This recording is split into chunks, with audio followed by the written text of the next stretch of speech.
Bonjour et bienvenue sur Radio Cessort, votre rendez-vous quotidien avec l'actualité de la cybersécurité.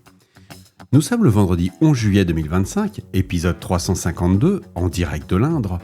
Je suis Marc-Frédéric Gomez et j'espère que vous allez bien.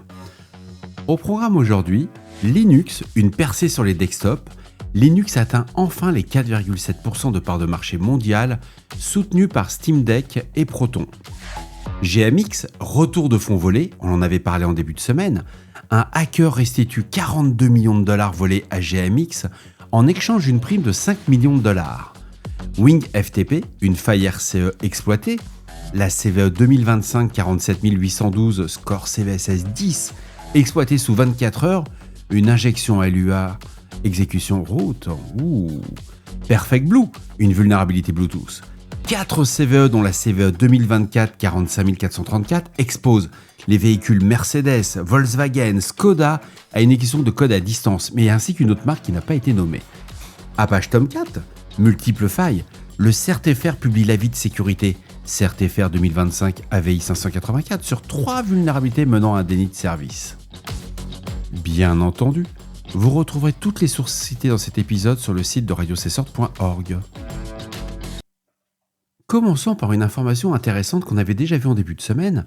Une plateforme de crypto-monnaie s'était fait compromettre et promettait une prime si vous rameniez l'argent. Et bien c'est fait. Un pirate informatique a restitué des crypto-monnaies volées à la plateforme d'échange décentralisée GMX après avoir reçu une prime de 5 millions de dollars. L'incident concerne un vol initial de 42 millions de dollars révélé mercredi. C'est quand même dur de blanchir 42 millions de dollars. GMX avait promis de ne pas engager de poursuites judiciaires si les fonds étaient rendus. Dans un message publié jeudi par GMX, qui a reconnu les compétences du pirate et précisé que leurs utilisateurs seraient remboursés via les fonds de bug bounty de leur trésorerie, et dans un message sur la blockchain, le pirate anonyme a confirmé le retour futur des fonds. Vendredi, GMX a annoncé avoir récupéré environ 40,5 millions de dollars sous forme de 10 000 Ethereum, évalué à 30 millions de dollars et 10,5 millions de dollars en Fraxcoin. Le transfert s'est fait par tranche de 5 millions de dollars. Ouais, c'est vrai qu'à côté, quand on regarde sa feuille de banque, ça fait un peu petit quand même. Mais GMX a publié un post-mortem détaillé sur la faille exploitée et indiqué que le correctif est intégré aux dernières mises à jour. La plateforme, lancée en 2021, revendique 714 000 utilisateurs et un volume d'échange total de 305 milliards de dollars. On parle en milliards. Malgré l'accord de prime, le pirate reste exposé à des poursuites. En 2022, Avram Eisenberg, responsable d'un vol de 110 millions de dollars sur Mango Markets, avait restitué 67 millions de dollars après un accord similaire, mais a été condamné pour fraude fédérale. Il a écopé en mai de 52 mois de prison. Bon, 52 mois de prison, il avait récupéré une dizaine de millions de dollars. Ça a à voir.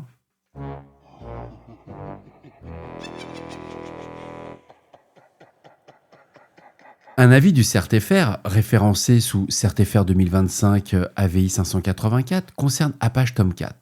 3 vulnérabilités ont été découvertes dans Tomcat permettant un déni de service à distance. Les versions concernées sont les versions antérieures à la 10.1.43, ainsi que tout ce qui est antérieur à la 11.0.9 et antérieur à la 9.0.107. Bref, ces vulnérabilités référencées sous la CVE 2025 52434 et la CVE 2025 52520, ainsi que la CVE 2025 53506, tous les correctifs sont disponibles dans le bulletin de sécurité publié le 4 juillet 2025 par la fondation Apache. Je vous recommande fortement de patcher vos systèmes Tomcat. Généralement, quand le CERT-FR vous donne ce genre d'alerte, c'est que ça sent pas bon.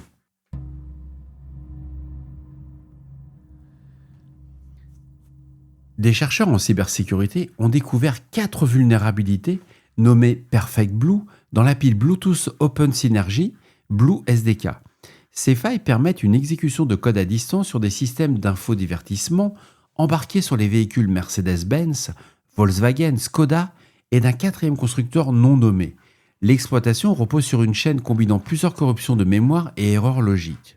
Les vulnérabilités identifiées sont la CVE 2024 45434 avec un score CVSS de 8, la CVE 2024 45431 avec un score de 3.5, la CVE 2024 45 433 avec un score CVSS de 5.7 et la CVE 2024 45 432 avec un score CVSS de 5.7. L'attaque nécessite d'être apportée et de coupler un appareil au système IVI via Bluetooth. Les correctifs ont été publiés en septembre 2024, on est pratiquement à un an, après divulgation en mai 2024 par les chercheurs. Volkswagen précise que l'exploitation concerne uniquement le Bluetooth et ne permet pas d'accéder aux fonctions critiques comme la direction, le moteur ou le freinage, protégés par des unités de contrôle séparées. Une mise à jour logicielle est en cours de déploiement.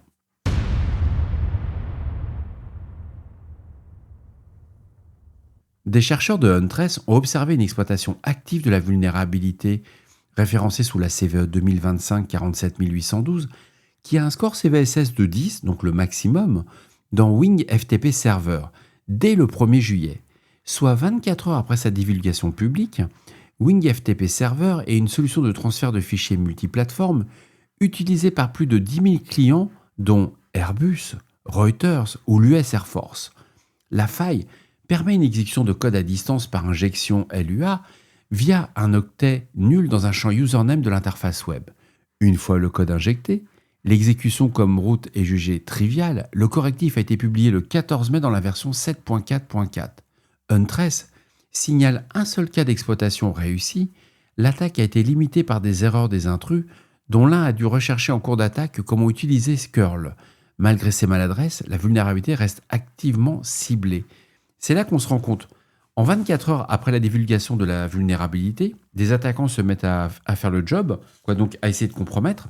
Mais surtout, ils n'ont pas de scrupules. C'est pas grave, le gars ne sait pas servir de curl. De toute manière, aujourd'hui, avec toute l'aide qu'on a avec les IA génératives et compagnie, on fait les essais et on bourrine comme un gros bourrin. C'est ce qu'on appelle l'effet d'opportunisme.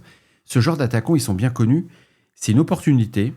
On voit tout ce qu'on peut compromettre. On essaie de mettre des accès persistants. C'est sympa, c'est à lire. Personnellement, je trouve ça toujours intéressant comme retour d'expérience. Mais bon, je suis convaincu que chez Airbus, Reuters et l'US Air Force, ils ont déjà patché. On ne réfléchit pas. On patch. Et pour finir, je ne vous cache pas que ça n'a aucun rapport avec la cybersécurité, mais en juillet 2025, Linux a atteint 4,7% de part de marché mondial sur les ordinateurs de bureau. La progression observée est continue. On n'était qu'à 2,76% en juillet 2022, 3,12% en juillet 2023, 4,44% en juillet 2024 et 4,7% en juin 2025. Avec de la chance, on va arriver aux 5%. Plusieurs facteurs soutiennent cette croissance. Le secteur du jeu vidéo, incroyable. C'est quand même, au début, jouer sous Linux, c'était un peu rude.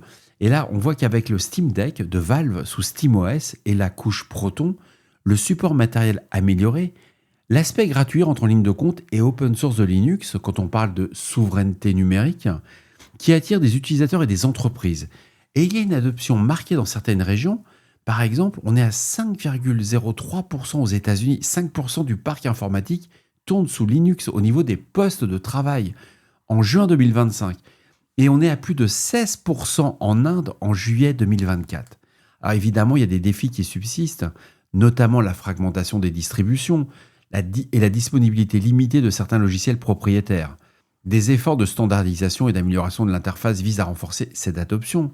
Mais ça m'a vraiment fait plaisir de voir cet article. Et comme dirait un certain ami, on peut changer. Alors vous voyez, ce que je voulais vous dire, c'est que si moi j'ai changé, que vous avez changé, tout le monde peut arriver à changer.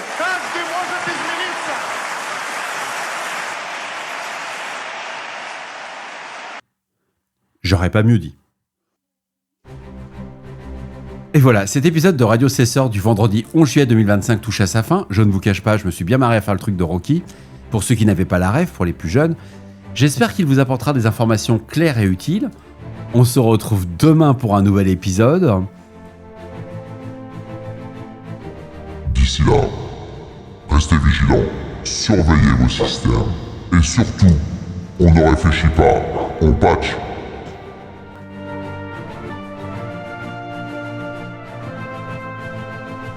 Je vous embrasserai fort. Au revoir.